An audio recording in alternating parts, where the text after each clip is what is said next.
Olá! O Pontos e Vistas hoje presta uma homenagem à tão decantada família forense. Pelo menos da nossa parte da OAB, a gente sempre prestigia o tripé da Justiça, que também, além da advocacia, tem o Ministério Público e a magistratura como seus entes principais. E para dar cumprimento a esse mandamento, nós temos a honra de receber hoje o promotor público, professor do IBMEC, especialista em Direito Eleitoral e Constitucional, Dr. Clever Vasconcelos. Seja muito bem-vindo, meu amigo, ao Pontos e Vistas. Eu que agradeço o convite, Sergei. Fico muito lisonjeado com a possibilidade de expor algumas ideias aqui e me coloco sempre à disposição da advocacia, Ministério Público, a advocacia são carreiras congêneres e a gente tem um mútuo respeito muito grande. Congêneres, né? Já gastando o verbo. O Clever é um especialista em, além de excelente promotor, também aparece muito no cenário, na mídia, sempre contribuindo com o debate, sobretudo eleitoral, e eu tive a oportunidade de entrevistá-lo, eu acho que umas 3 vezes na Rádio Cultura, no programa 8 em Ponto. Quase que eu falei, seja bem-vindo ao 8 em Ponto, mas aqui é o Pontos e Vistas. Vamos começar então com a questão eminentemente eleitoral. O pessoal culpa muito a justiça. Aliás, em primeiro lugar, falam mal da advocacia. Culpa dos advogados, dos recursos. Depois, quando pula essa etapa de maneira errada, falam mal do judiciário e da justiça que não faz nada. Do ponto de vista eleitoral, o eleitoral é a reprodução da sociedade civil nas suas mais diversas tendências. Essa história que o pessoal fala muito, que a polícia prende, o judiciário solta isso no criminal, o eleitoral, ele permite ainda muito que políticos, digamos, que não deveriam ser candidatos, se candidatem? A questão é interessante, porque a justiça eleitoral, como todo mundo sabe, ela tem 3 funções. Primeiro, a função judicante. Ela julga as ações criminais e civis eleitorais. Depois, a função administrativa, que é a função de regular todo o processo eleitoral administrativamente do Brasil inteiro. E a terceira é a função normativa. Ela edita resoluções no sentido de disciplinar aquilo que o Código Eleitoral, que a Lei das Eleições, que a Lei Ficha Limpa permite. Agora, do ponto de vista da intervenção no processo, a magistratura eleitoral, do modo geral, seja no primeiro grau, com os juízes eleitorais, os tribunais regionais eleitorais e o Tribunal Superior Eleitoral, ela procura ao máximo respeitar a vontade do eleitor. Sim. Então, a regra, o ideal de atuação do judiciário é que a intervenção seja mínima, do ponto de vista da regulação da norma, impedindo, eventualmente, alguém não poder participar do jogo por uma motivação extremamente grave, objetivada na norma. Agora, do ponto de vista geral, se há algum fato que possa ocasionar a dúvida, o indúbio é sempre em favor do eleitor. Tá. Nessa fase, digamos, inicial, eu fiz essa pergunta para saber em que extensão, e você está respondendo, já explicou, que ela procura não interferir na escolha eleitoral. Mas em que medida ou qual é o espaço que a Justiça Eleitoral tem para não deixar que a pessoa seja candidata? Quais são os marcos? O que a própria lei diz, por exemplo, a lei de ficha limpa? Isso. A questão é o abuso do poder econômico, o abuso do poder político. Mas tem que ser uma situação prévia. Uma situação anterior. Porque a pessoa já deve ter sido condenada do ponto de vista eleitoral pelo abuso. Seja o abuso econômico de uma eleição, abuso do poder econômico, ou a utilização da máquina administrativa na campanha eleitoral. Esses 2 são os maiores fatos, as maiores dores de cabeça da justiça eleitoral. Mas também tem a questão da condição de elegibilidade.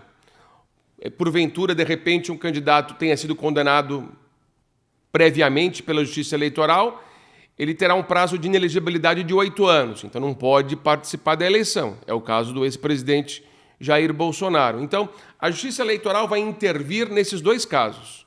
Quando há uma inelegibilidade ou quando há um desvio de conduta econômico ou um desvio de conduta político, inclusive na campanha eleitoral daquela eleição.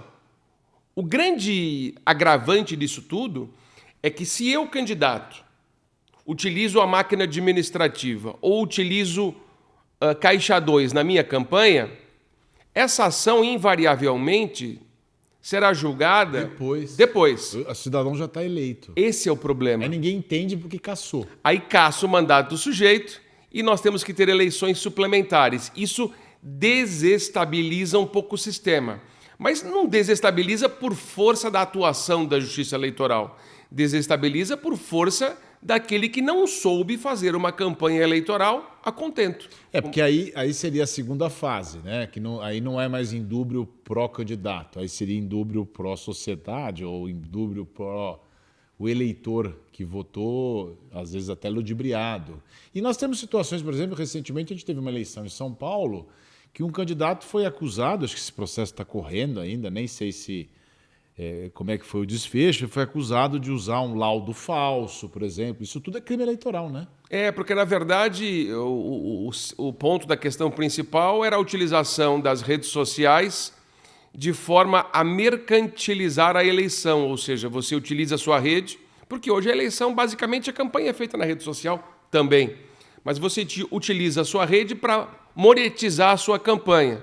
E você acaba tendo um financiamento de maneira escusa, não admitida da norma, isso pode comprometer a eleição. Né? Eu posso estar errado, mas até acho que nessa questão da mercantilização ainda houve uma divisão de pensamento. Não sei se o tribunal, o TRE aqui em São Paulo teve uma outra posição, mas teve uma outra questão que ele teria sido condenado de usar um laudo toxicológico de um candidato que supostamente seria falso. Isso é tudo no decorrer da eleição. Se ele tivesse ganho para prefeito, ele poderia ser cassado, né?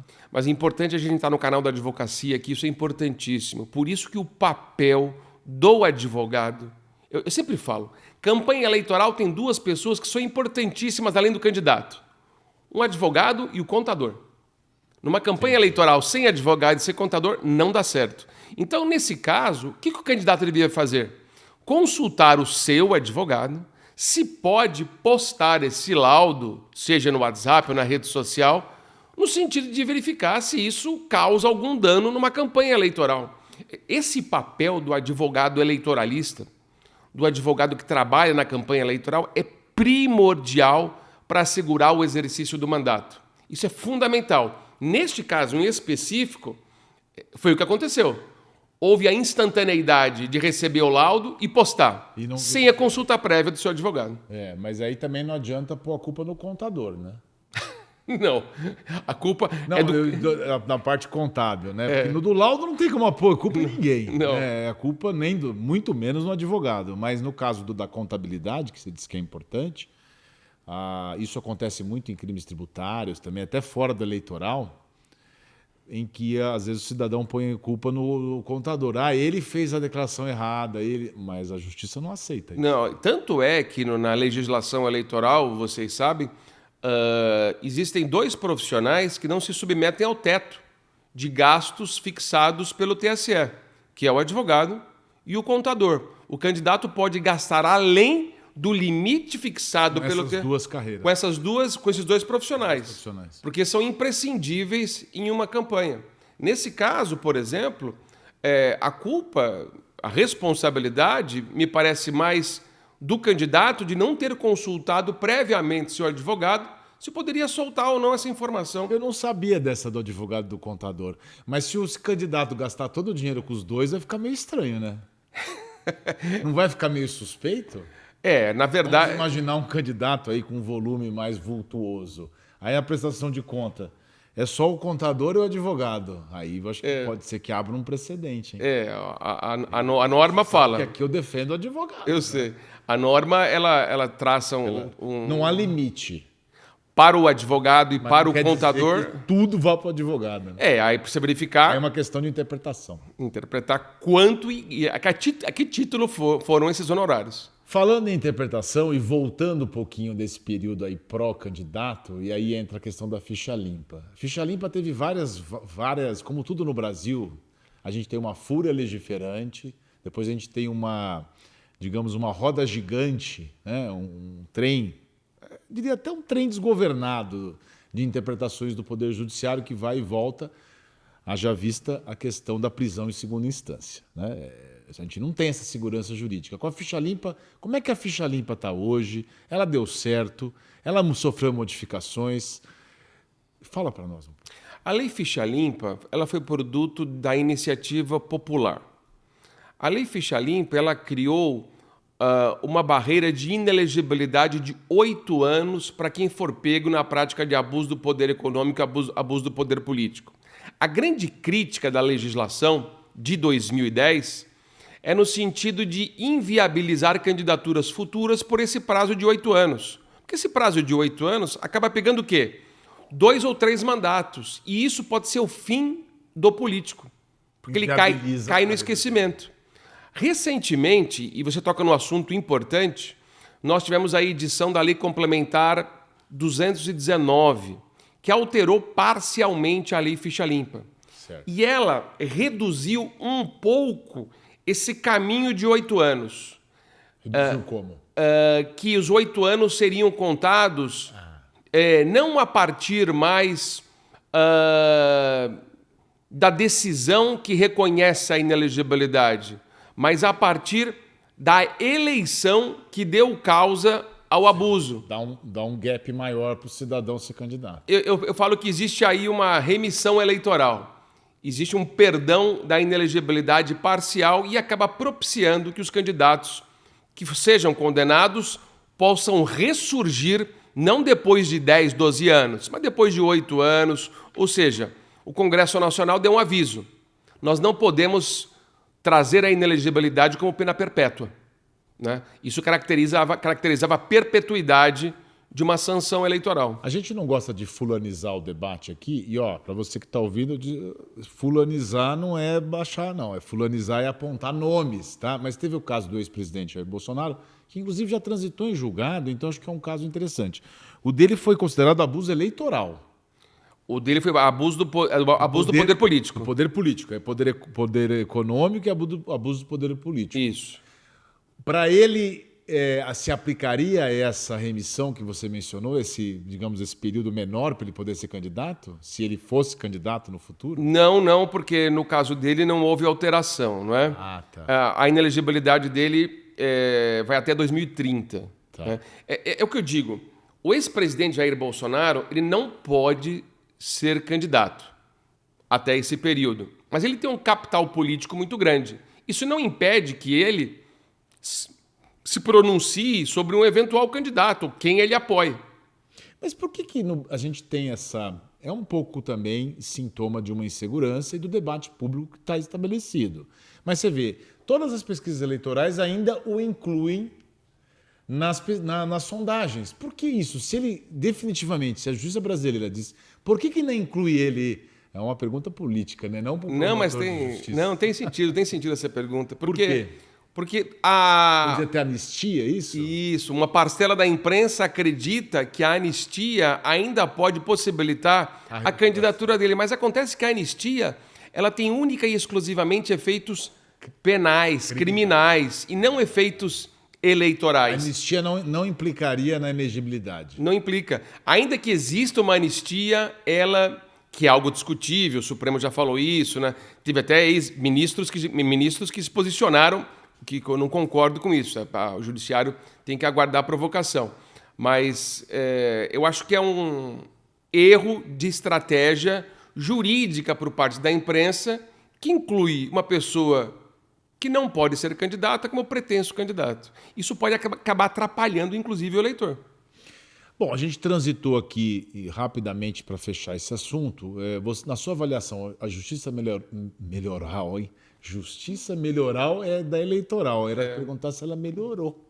Porque, assim, a gente teve uma atuação mais contundente do eleitoral nos últimos anos. Você acha que essa lei de ficha limpa melhorou? Se o controle, se a aplicação, de um modo geral, a gente está conseguindo ter E também durante a campanha, né? Uma atuação mais... Antigamente, acho que fazia um pouco de vista d'olhos, né? Um pouco de vista grossa, digamos assim, com os erros de campanha, justamente para não poder infringir ou entrar nessa soberania do voto? Eu acho que, do ponto de vista da justiça eleitoral, melhorou um pouco sobre alguns aspectos. Primeiro, a implantação do sistema do processo eletrônico na justiça eleitoral. Isso agilizou muito a resposta eleitoral. Então, hoje a gente tem uma resposta bem mais rápida, tanto nos recursos junto ao TRE, junto ao Tribunal Superior Eleitoral, para verificar se a pessoa pode ou não ser candidata. Então, esse é o ponto. E outro ponto é o aperfeiçoamento, através das urnas eletrônicas, do processo eletrônico, que é muito mais rápido. Então, do ponto de vista administrativo, a justiça eleitoral está bem mais eficiente e, do ponto de vista jurisdicional, mais eficiente diante da sua rapidez com a resposta que o jurisdicionado precisa. Agora, ela está muito mais rígida quanto às questões que envolvem o abuso do poder econômico e o abuso do poder político, que é justamente o que o eleitor quer. Que a pessoa que se desvie da norma não possa se candidatar por esse período de 8 anos. Eu acho que o que o eleitor quer mesmo são candidatos melhores, viu? De um modo geral, mas aí é uma questão política, que inclusive nós vamos fazer um intervalo e na volta eu vou abordar com o nosso entrevistado como é que o judiciário, o papel dele enquanto promotor público, como é que a gente foge dessa profunda e radical tendência que existe hoje na sociedade civil de tudo achar que você tem que ter um lado, você tem que ter uma posição. Daqui a pouquinho a gente volta com pontos e vistas. Qual é o seu sonho de vida? Ai, vai me dizer que você não conhece a OAB Prev São Paulo. Desde 2006, ela ajuda advogados e seus familiares a alcançarem suas metas. E mesmo com São Paulo no nome, está presente em vários estados. Mas você não confiaria em qualquer um. Então não vai aceitar qualquer plano, né? Na OAB Prev São Paulo, você é dono do seu dinheiro. E isso se traduz em um monte de vantagens. Por isso, o plano é a opção ideal para realizar seus objetivos de vida. E também para apoiar sua família naquelas horas inesperadas e mais difíceis. E não conta por aí que os concorrentes vão ficar com ciúmes. Mas é um plano que cabe no seu bolso. E se já não fosse vantagem suficiente, ela também não tem fins lucrativos e todo o retorno financeiro vai para você. OAB Prev São Paulo. Inteligência para planejar, flexibilidade para realizar. Voltamos a apresentar o Pontos e Vistas, que hoje recebe o promotor de justiça, Dr. Clever Vasconcelos, que além de promotor público, também é professor de Direito Eleitoral e Constitucional no IBMEC. Meu caro, estávamos falando sobre a contaminação política. Você, como promotor experiente e com uma atuação larga na justiça, você consegue ver essas tendências ideológicas dentro do judiciário? Como é que você se esquiva disso? Não é uma tarefa fácil hoje em dia, sobretudo porque as mídias sociais parece que exigem que a gente tenha uma postura do lado A ou B, né? Ou, sei lá, ou B ou L. Eu tenho a impressão que a minha tábua de salvação aí é a técnica. Porque quando você se desvia da técnica, você acaba ideologizando o discurso.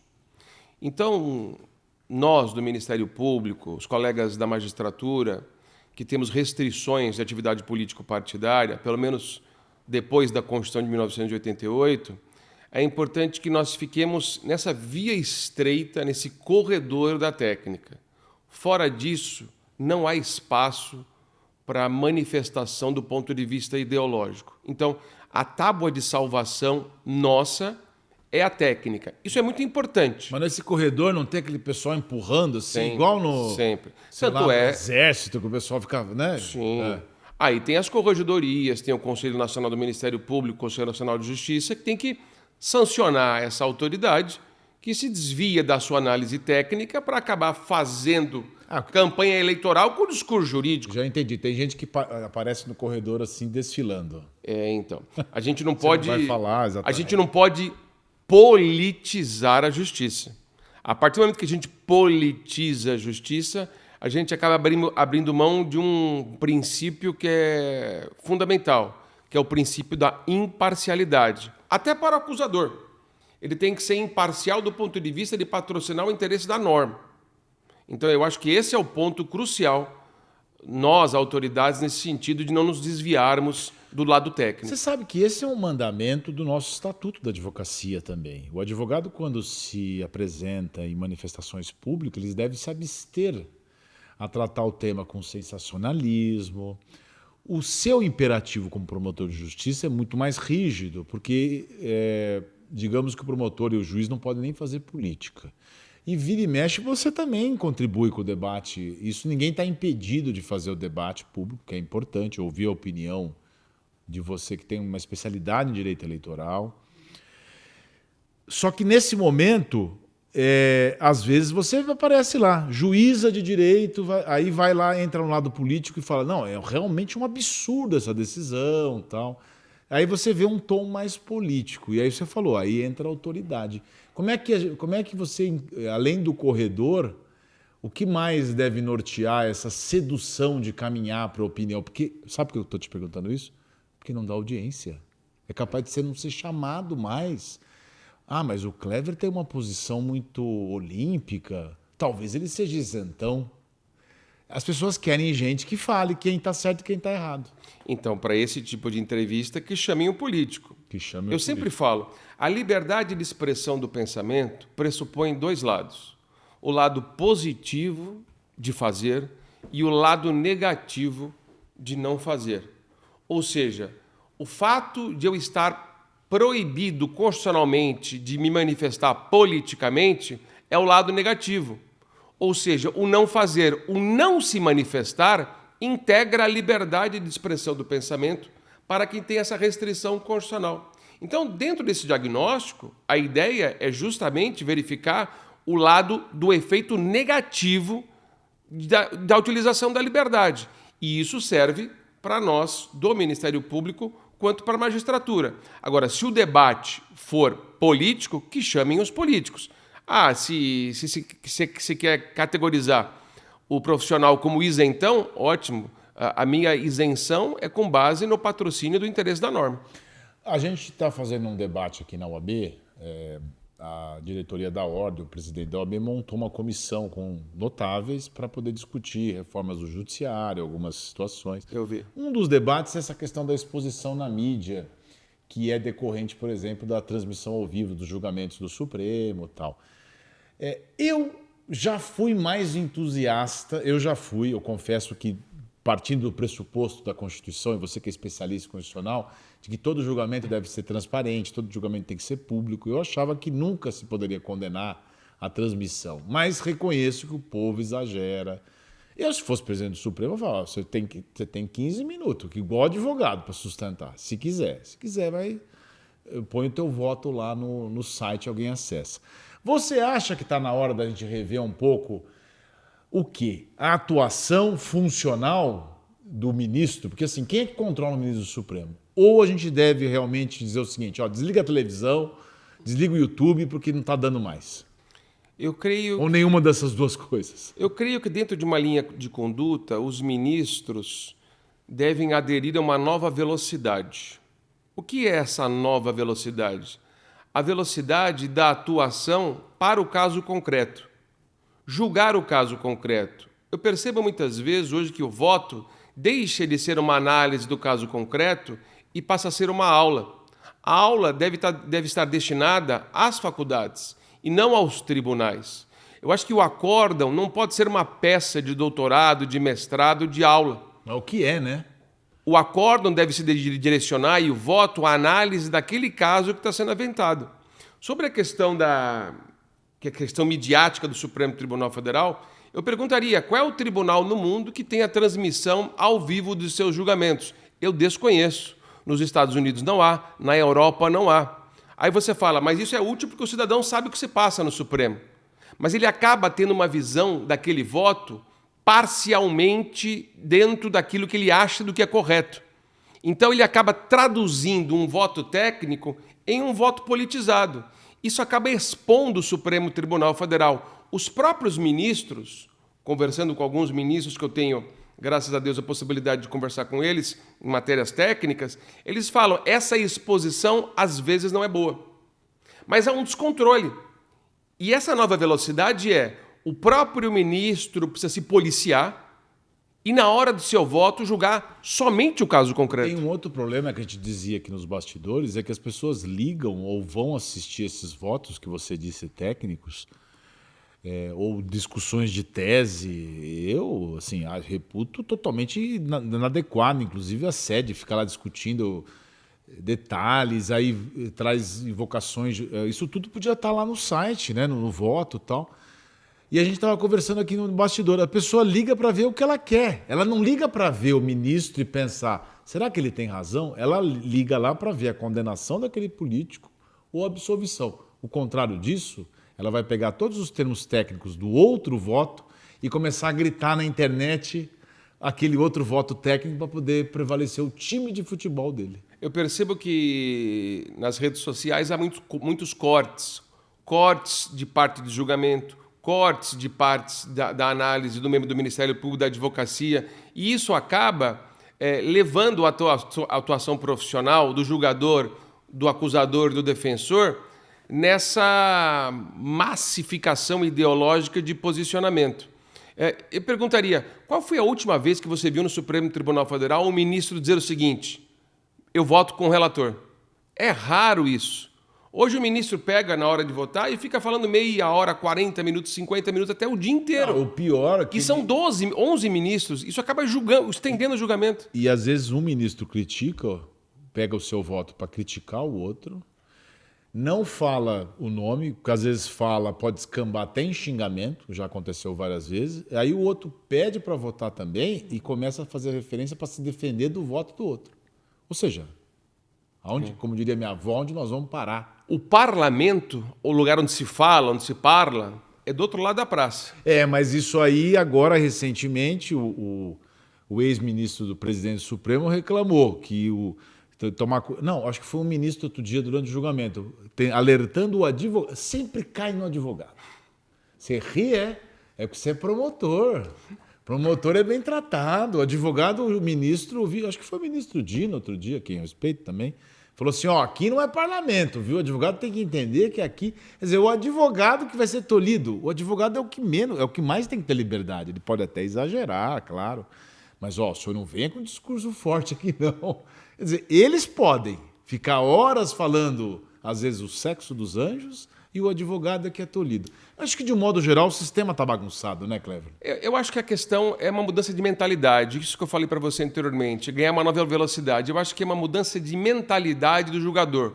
O julgador tem que perceber que ele não está ali para agradar quem está assistindo a TV Justiça, agradar o advogado, o procurador-geral da República. Nem fazer política, né? E muito menos se posicionar, até se antecipando num próximo voto de uma ação que ainda nem foi ajuizada. Eu acho que o julgador tem que se ater ao dado técnico proposto naquele processo e ponto. E também pronto. É ponto e pronto. Você é a favor de mudança na indicação dos ministros? Mandato? Você é a favor? Você tem na tua cabeça alguma coisa assim? Ou você acha que esse sistema do jeito que está, tá bom? Ou lista, de repente o presidente ficar restrito a uma lista da sociedade civil? Eu já fiz um estudo da maioria dos tribunais de cortes constitucionais do mundo inteiro, como são as investiduras. A maioria das investiduras no modelo europeu é um modelo híbrido, ou seja, 1/3 indicado pelo chefe de Estado, 1/3 indicado pelo parlamento, 1/3 indicado pelo próprio judiciário. Na Europa, a maioria dos países é assim. O nosso sistema é um sistema norte-americano, onde existe a prevalência da nomeação, indicação do presidente com a aprovação do parlamento. Eu sou favorável a um sistema mais híbrido, de listas provenientes do próprio judiciário, do parlamento, do executivo, um sistema mais europeu. Mas nesse sistema europeu, você saberia dizer se o presidente ficou obrigado a se restringir à lista ou ele pode sair da lista? Ele fica obrigado a se restringir à lista. Porque isso aí no caso da lista do parlamento e da lista do judiciário, não em relação à nomeação dele próprio. Tá. A nomeação da indicação dele, né? Não, sim. Aí seria o sistema híbrido que contemplaria também a vontade dele. Mas, porque hoje, por exemplo, no caso da sua carreira, o Procurador-Geral da República tem a lista. Mas o presidente não é obrigado a seguir a lista. No caso dos Ministérios Públicos Estaduais, É só no caso da Procuradoria-Geral da República. O governador é obrigado a seguir. O governador é obrigado a seguir a lista. Isso poderia ser... Os procuradores gerais do Estado. Dos estados. mas na Procuradoria-Geral da República não. Interessante. Isso aí, inclusive, quem está prestando concurso pode cair numa prova. Pode. E aí, se o Clever está falando, é porque é. Agora, se a gente voltar, ou então levar em consideração... e mandato, só para terminar, você é a favor ou não? Você acha que tem que ser vitalício? Eu prefiro que seja vitalício, sabe por quê? Porque eu acho que quando você chega ao Supremo Tribunal Federal, você chega na plenitude do seu conhecimento da sua carreira. Sim. E deve dedicar isso para a questão pública, para o tribunal. Agora, você usar o tribunal como subterfúgio para poder ter sucesso na advocacia, me parece que a indicação dos tribunais seria um trampolim para a proeminência na atividade do advogado. Eu prefiro que a pessoa se dedique. Pode nem ser na advocacia, pode ser até numa carreira política. Sim, por que não? É porque ele pode, de repente, visualizar um mandato e disso depois partir para uma carreira política. Ou para fazer política. O vitalício pressupõe, a não ser que ele renuncie, pressupõe que ele vai ficar para sempre nessa função. Eu acho que os 75 anos, como é hoje, a ideia de você ficar até essa idade, eu acho um bom modelo. Eu falo para sempre assim, porque... É verdade. Porque no sistema americano é vitalício mesmo, é a morte. É vitalício. Eu chamo de vitalício aqui porque eu acho que... É que você falou assim, no auge, eu fiquei pensando no ministro que foi nomeado com 41 anos, né? Eita, não precisa responder. Vamos voltar para a questão do jeito que está hoje. Então, grande parte do problema está em quem nomeia, digamos assim, né? Se a qualidade ou se temos que rever alguma coisa. E nesse sistema, essa pessoa chega lá por uma série de questões sociais, políticas e devido ao financiamento público e privado de campanha. Isso continua igual? O que mudou recentemente? E se você é a favor dessa questão, eu me posiciono, eu espero que eu não esteja sendo apenas uma pessoa que queira, como é que diz isso? Não é lacrar, mas assim, eu acho meio, assim, eu não consigo acreditar em fundo partidário e fundo eleitoral. Você tem lá um partido pequenininho, ganha 2 milhões por ano e ele vende a legenda, todo mundo sabe. Isso a justiça eleitoral não consegue pegar. A mulher vai lá num café, o homem, sei lá quem seja, ele recebe um dinheiro. E ele vende ao partido pequeno. Por que a gente tem que pagar a existência desse cidadão? É o famoso princípio da autonomia partidária, né? O artigo 17 da Constituição, no parágrafo 1º, fala que o partido político tem autonomia para agir dentro da sua discricionariedade. Mas, enfim, o que procura o legislador é tentar cercar um pouco essa atividade. Mas, veja bem, quem faz a legislação é o próprio político, então ele não vai atirar no seu próprio pé. Sob o ponto de vista do financiamento de campanha, nós temos o financiamento de campanha híbrido, ou seja, público pelo fundo eleitoral e também privado pela doação de pessoa física. Mas poucas pessoas físicas doam. O grande problema aí é o seguinte, que esse fundo eleitoral chega na mão do partido e o presidente do partido pode distribuir como ele quer. Então seria necessário que se fizesse um movimento para a legislação trazer mais critérios objetivos de fazer justiça interna no partido. Porque o dono do partido, porque hoje o partido tem dono, né? Tem nome, o fulano de tal. Sempre teve, né? Sempre teve dono. Né? Isso acaba realizando a famosa ditadura partidária interna. O dono do partido, o presidente do partido, remete o dinheiro do fundo partidário para quem ele quiser. São duas fontes de renda, né? Uma é o fundo partidário, é anual também. O fundo partidário é anual, ele costuma ser na base de 1 bilhão por ano. Aí, ó. Aos partidos políticos para as despesas ordinárias. Isso vem basicamente do quê? Mas quem paga? Nós, né? Nós e também as multas eleitorais vão para os próprios partidos. Engraçado que se você paga... Você financia, o cara continua errando. Isso, exato. E isso... O cara é um modo simplista. Exato.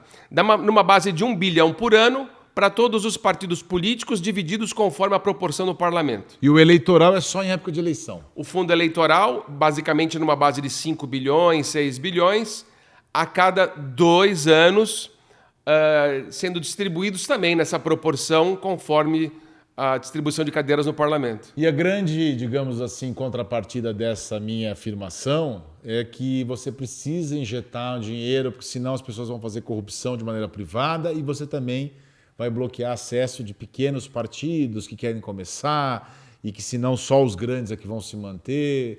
A democracia tem um custo. Conversa fiada também, né? Porque assim, todo mundo vai precisar de algum apoio de alguém, né? A democracia tem um custo. Não era melhor ficar tudo privado ou não? Você não acha que não? Eu fico com medo de ser tudo privado porque aí as pessoas jurídicas... Só quem tem dinheiro que vai conseguir. Vão financiar aqueles candidatos da sua preferência. As pessoas físicas vão financiar aqueles candidatos dentro da sua preferência. Isso vai causar uma desigualdade.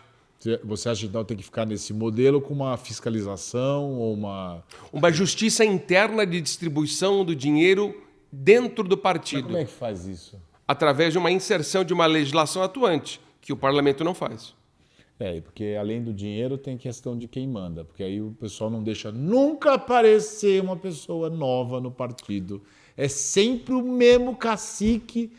O pessoal falava do PSDB lá atrás, tinha muito cacique e pouco índio. Mas os outros partidos é a mesma coisa, só são as mesmas figuras. E o que é mais curioso da política, que eu acho também bem deletério, esta pessoa que tem o condão de escolher uma outra pessoa que às vezes ninguém nem conhece. Eu estou no ramo de estudo do direito eleitoral há mais ou menos 30 anos. Sim, você Toda legislação eleitoral que sofreu alteração nesses 30 anos foi uma legislação eleitoral para privilegiar quem tem mandato. É isso aí. A perpetuação do mandato. Você ganhou uma vez... Então, nenhuma reforma eleitoral é feita para propiciar o acesso àquele que não teve mandato. Basicamente é isso. Eu acho que uma coisa que tinha que cair também era a reeleição, né? Isso seria um dado interessante. O sistema está sempre, pelo menos, trocar o cacique maior. Ou pelo menos qual que é cacique tem feminino?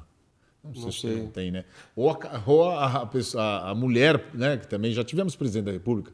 Enfim, trocar a liderança maior. Ou pelo menos não proibir a reeleição, limitar a reeleição como tem no Executivo. Estabelecer, você pode ficar no parlamento até 2 ou 3 mandatos, mais do que isso não. Isso no parlamento. No proporcional. Falando do Executivo, né? No Executivo, sim. Ou estender um pouco o mandato, como era antigamente. 5 anos. 5 anos sem reeleição. São muitos assuntos, Clever. É. Muitos assuntos, nosso tempo já foi. É uma pena porque a gente estava embalando, mas a gente pode combinar uma outra vez. Você vem, até porque as eleições, graças a Deus, chegarão. E chegarão sempre. Elas sempre chegam, a cada 2 anos sempre chegam. E tomara que seja assim, né? O pessoal reclama muito, porque se fosse... Tem gente que é radical, né? Sabe, né? Tem que destruir tudo, tem que fazer... Apresenta um modelo de democracia... que a gente tenha um formato que não seja nesses moldes de aprimorar. Né? É porque as pessoas que falam muitas vezes, elas não vivenciaram a ditadura. E só quem vivenciou a ditadura sabe o que é a imposição de uma norma ou você ter que ser preso e não poder ter acesso. Mas certamente muita gente fala que nós estamos numa ditadura agora, revestida de democracia. Aí a gente pode dizer que tem erros, né? Erros graves até de interpretação da lei, mas dizer que é uma ditadura não é. Não. Que bom que você veio aqui. Muito obrigado. Viu? E como diz o outro, né? Até uma próxima. Obrigado.